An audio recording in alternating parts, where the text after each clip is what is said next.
আসসালামু আলাইকুম। আমি ইউসুফ সুমন। আজকে আপনাদের সামনে নিয়ে এসেছি আমার হাতে যে এই পাতাটা দেখতেছেন, এটা হচ্ছে যে মূলত ইউক্যালিপ্টাস গাছের পাতা। তো আমি কাঁচা পাতা কিছু নিছি, শুকনা পাতা কিছু নিতেছি। তো আসলে এই গাছটার সাথে সবাই অনেকজন পরিচিত আছেন। তো এই পাতাটা আমি আসলে সংগ্রহ করতেছি। আজকে আমি আমার মৌমাছির ঘরে আপনার দেখা গেছে যে বাক্সাগুলো দেখব।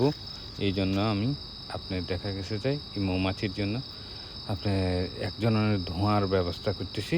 এই ধোঁয়া দেব, তখন মৌমাছির ভিতরে যদি অন্য কোনো পোকামাকড় থাকে তাহলে ওটা দূরে সরে যাবে এবং এখানে অন্য কোনো পোকামাকড়ে বিস্তার করতে পারবে না। দেখুন আমি আগুন জ্বালায় দিছি। এই ধোঁয়াটা এতই উপকারী, এখানে এখন যখন আগুন লাগাই দিছি তখন এখানে এক ধরনের যে ঘ্রাণ বাড়ছে, ওফ! কী বলব। তো আসলে এটার ভিতরে আমি ঢুকাই নিয়েছি। হ্যাঁ, এখন ধোঁয়া দেবো। তো আমাদের বিড়ালগুলো দেখুন কীভাবে শুয়ে আছে, মাশাআল্লাহ, দুজন একসাথে শুয়ে আছে। তো আসলে আমার হাতে এই যে ফেরামটা দেখতেছেন, এই ফেরামটায় মূলত আপনার মৌমাছির, এখানে মৌমাছির দেখা গেছে যে আপনার মধু সংগ্রহ করে। এই মৌমাছি দেখা গেছে যে এখানেই আপনার দেখা গেছে যে বাচ্চা, ডিম সব কিছু এখানেই ফোটায়। হ্যাঁ, এখানে মধু জমা করে সব। তো এই বাক্সার ভিতরে আমরা দেখুন দিতেছি।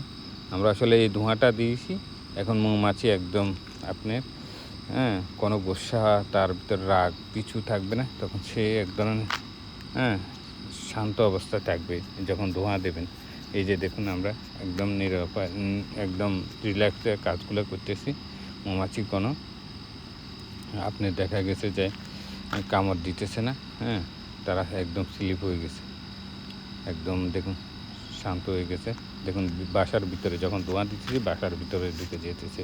তো মাশাআল্লাহ করে আমাদের মৌমাছি দেখুন, মাশাআল্লাহ, মাশাআল্লাহ, আমাদের মৌমাছি একদম শান্ত, একদম আলহামদুলিল্লাহ, মৌমাছিগুলো সব কিছু ঠিক আছে মৌমাছির। তো আমরা দেখুন এখানে প্রতিটা রাউন্ড সাইডে দিতেছি। বিভিন্ন রকমের পোকামাকড় বাইরে